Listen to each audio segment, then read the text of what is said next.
Nagsimula ang kwento sa isang pamilyang kapos sa buhay. Ito ang Kim family. Nakatira ang mga ito sa isang lumang basement sa syudad. Parehong walang trabaho ang mga ito, kaya't nakikikonekta lamang ang mga anak nito ng wifi sa kalapit-bahay. Isang umaga nagkaroon sila ng trabaho, ito ay ang pagbubuo ng kahon ng pizza. Habang ginagawa nila ito, nagkaroon ng fagging sa lugar, pumasok ito sa kanilang bahay, kahit wala nang makita. Patuloy pa rin ang mga ito sa kanilang ginawa, kaya nung kukunin na ito sa kanila, mali yung ibang pagkakatupi ng kahong nagawa, kaya't binawasan yung sweldo ng mga ito. Nakiusap sila rito. Ngunit hindi sila napagbigyan. Kinagabihan habang kumakain, dumating ang kaibigan ni Kiwoo na si Min. May dala-dala itong bato na nakabalot pa sa kahon. Regalo ito ng lolo ni Min kay Kiwoo. Maswerte raw yun at nakakayaman. Nagpasalamat naman ang ama ni Kiwoo kay Min. Sa labas, habang nagiinuman ang magkaibigan, inalok ni Min si Kiwoo na pumalit muna ito sa kanyang mag-tutor ng English sa isang anak mayamang high school girl dahil ito ay mag-aaral sa abroad. Ayaw niya raw itong ipagkatiwala sa iba kasi may gusto siya rito, hinihintay niya lang ang tamang edad rito. Hindi nakapag-aral ng kolehiyo si Kiwoo. Ngunit sinabi naman ni Min na gumawa na lang ito ng peking dokumento at irerekomenda naman daw siya nito. Sa kalaunan, pumayag rin ito. Magaling ang kapatid nitong babae sa art at Photoshop, nagpatulong siya dito. Manghang-mangha naman ang ama nang makita ito, at mukha raw talaga itong totoo. At pagkatapos nagpunta kaagad si Min sa bahay nang nirekomenda sa kanya ng kaibigan. Ito ang pamilyang Park. Meron itong malaking bahay at malawak na bakuran, sa madaling salita, mayaman ang mga ito. Nang makarating ito sa bahay ng pamilyang Park, namangha ito sa lawak ng bakuran. Ito ang kanilang katulong. Si Mrs. Moon Guang. Mas matagal pa itong nakatira sa bahay ng pamilya Park kaysa sa mga ito. Dahil siya rin ang katulong ng dating nagmamay-ari ng bahay. Pinapasok niya si Kiwoo sa loob ng bahay. Kinausap ito ni Mrs. Park. Ipinakita ni Kiwoo ang dokumento na dala niya. Ngunit walang pakialam si Mrs. Park rito. Ang gusto niya lang ay magaling magturo para sa anak niya. Dahil unang araw ng pagtuturo nito, gusto ni Mrs. Park makita kung paano ito magturo at kung makakapasaba ito sa kanya. Ito si Dahye, ang panganay ng pamilyang Park. Napansin ni Kiwoo na hindi ito makasagot ng maayos, kaya hinawakan nito ang kamay at pinulsuhan si Dahye. Napataas naman ang kilay ng ina nito at inakalang kung ano na gagawin rito. Sinabi ni Kiwoo kay Dahye na kailangan nito ng lakas ng loob para makasagot ng tama. Pagkatapos nila, namangha naman si Mrs. Park sa ipinakita nito. Binigyan siya ng sweldo na katumbas kay Min at may dagdag pa ito. Habang nag-uusap sila, naglalaro ang bunsong anak nitong si Dasong. Naikwento ni Mrs. Park ang nakahiligan nito. Ipinakita rin nito ang drawing ng anak niya. Nasabi ni Mrs. Park na wala raw tumatagal na art teacher sa anak nito. Nakaisip si Kiwoo ng idea, sinabi nitong may kakilala siyang magaling na art teacher. Galing pa raw ito ng abroad at doon nag-aral. Pinag-aadawan raw ito, kaya mahal ang bayad.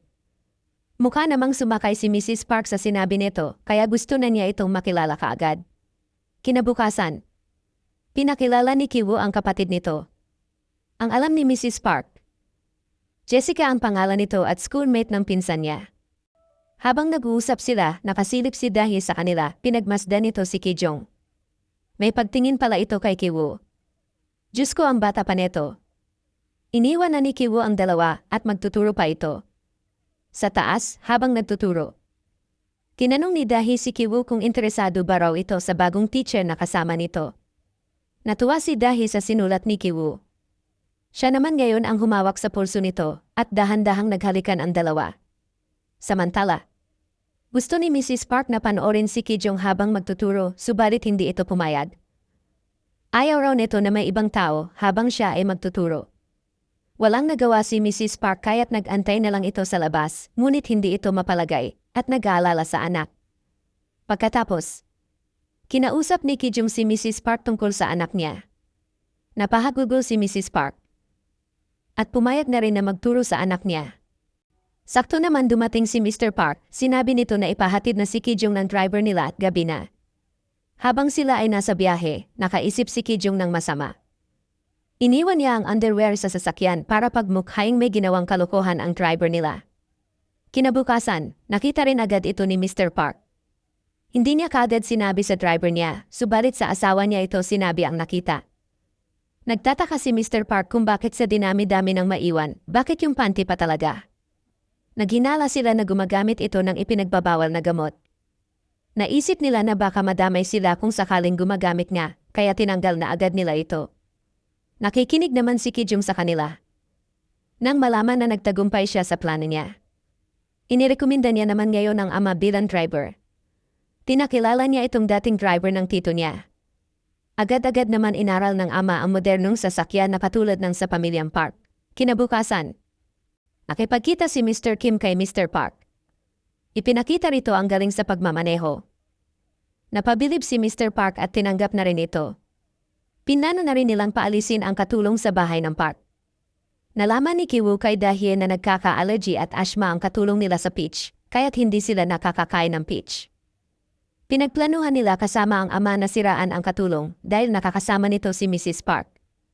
Sinabi ni Mr. Kim na narinig niya raw na may TB ang katulong at delikado ito lalo sa mga anak niya. Pinagmukha nila itong totoo kay Mrs. Park at nakumbinsi naman ito sa plano nila. Nagtagumpay silang paalisin ang katulong ng pamilyang Park. Kinalaunan habang pauwi si Mr. Park, natanong nito si Mr. Kim kung saan makakain ng braised ribs dahil wala na raw ang katulong nila. Binigyan siya ng card ni Mr. Kim, kung saan ang kumpanya raw na ito ay nagpapadala ng magaling na katulong. Natuwa naman si Mr. Park at magmukha daw siyang mabuting asawa. Kinalaunan tinawagan ni Mrs. Park ang numero kung saan si Kijung pala ang sasagot. Dahil plano na rin nila na ang ina nito ang ipapalit sa dating katulong. Nagkasama-sama na rin ang pamilyang Kim sa bahay ng Park, habang wala namang kaalam-alam ang mga ito na magkakamag-anak pala sila. Nagtaka si Dasung at pare-pareho raw ng amoy ang mga ito. Hindi naman ito pinansin ng mag-asawang Park. Kinabukasan, aalis ang pamilyang Park para mag-camping trip at birthday ng anak nitong si Dasung.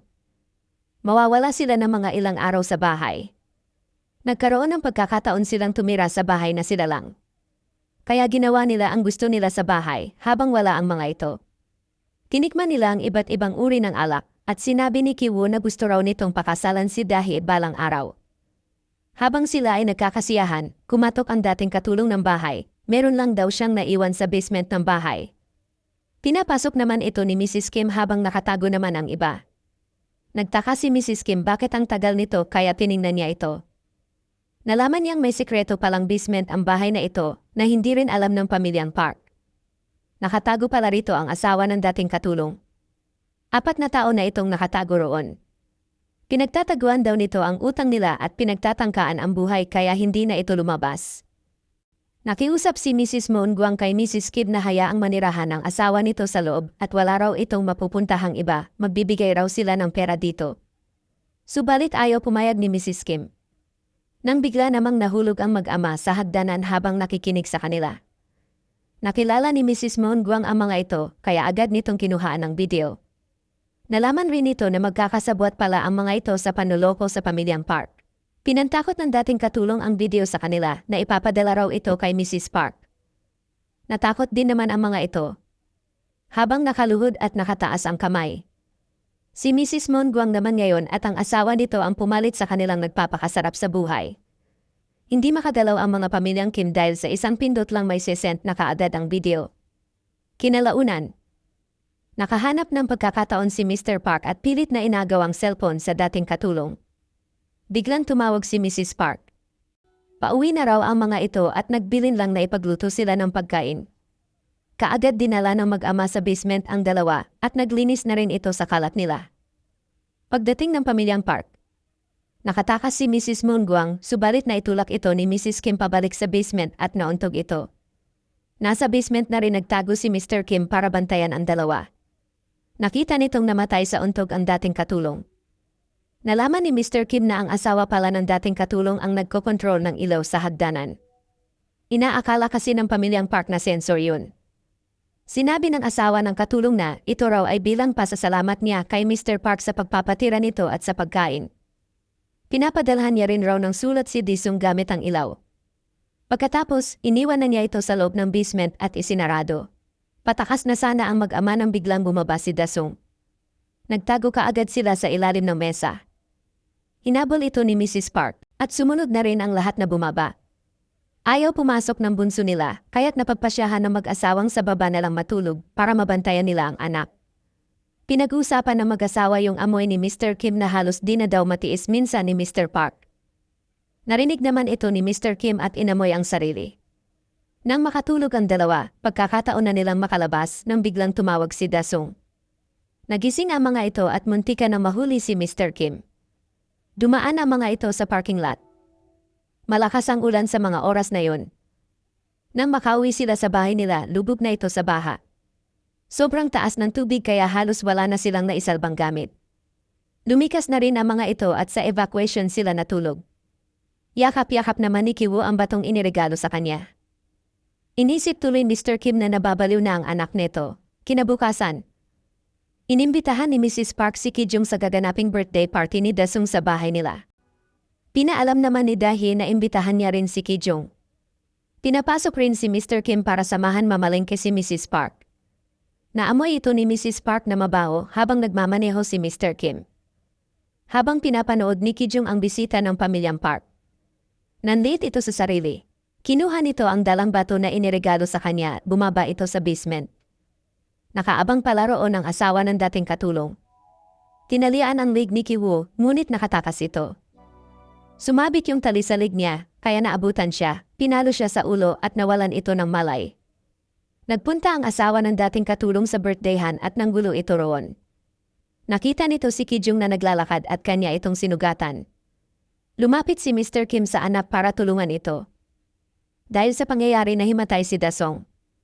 Kinawag ni Mr. Park si Mr. Kim para ipagmaneho sila, subalit wala na rin ito sa sarili sa nakita sa anak niya. Nakita niya rin kasing wala na ring malay si Kiwoo. Hindi rin naman kasi alam ni Mr. Park na anak niya si Kijung. Dahil nakita rin ni Mrs. Kim ang ginawa nito sa anak niya. Napatay niya ang lalaki. Nilapitan naman ito ni Mr. Park. Subalit naamoy niyang mabaho ang lalaki, kaya't lumayo siya rito. Nakita naman ito ni Mr. Kim. Naalala niyang sinabihan rin siya nito na mabaho. Nawala na ito sa sarili at pinatay niya si Mr. Park. Tumakas na rin ito kaagad. Makalipas ang 1 buwan. Nagising sa ospital si Kiwoo. Naroon din ang mga pulis para panagutin siya sa mga kasalanan niya. Subalit tumatawa lang ito. Sinabi ng doktor na ganun daw minsan kapag naoperan sa utak. Luluwag ang tornilyo. Nang makalabas ospital, nahatulan siya kasama ang ina ng kanilang kasalanan, ngunit probation lang. Dinalaw nila si Kijung sa puntod nito. Namatay ito nung araw na yon dahil naubusan ang dugo. Kumakalat pa rin sa balita ang nangyari sa bahay na yon at hinahanap pa din ng mga pulis ang ama nito dahil naglaho itong parang bula matapos ang krimeng ginawa. Hindi rin alam nila Kiwoo kung nasaan na ito. Lumipas ang panahon, tumigil na ang mga pulis sa paghahanap. Pinuntahan ni Kiwoo ang bahay. Iba na ang nagmamay-ari rito. Nakita ni Kiwoo yung patay sinding ilaw. Dahil dati siyang scout, alam niya may kahulugan yon at nalaman niya ang ibig sabihin nun. Ama niya pala ito. Nagtatago sa sekretong basement. Ginagawa niya daw yung ilaw gabi-gabi at nagbabaka sakaling makita niya ito. Inilibing na rin ni Mr. Kim ang dating katulong sa bahay. At ipinangako naman ni Kiwoo na pag yumaman siya, bibili niya ang bahay na yon para makasama nila ang ama. Dito na natapos ang ating kwento.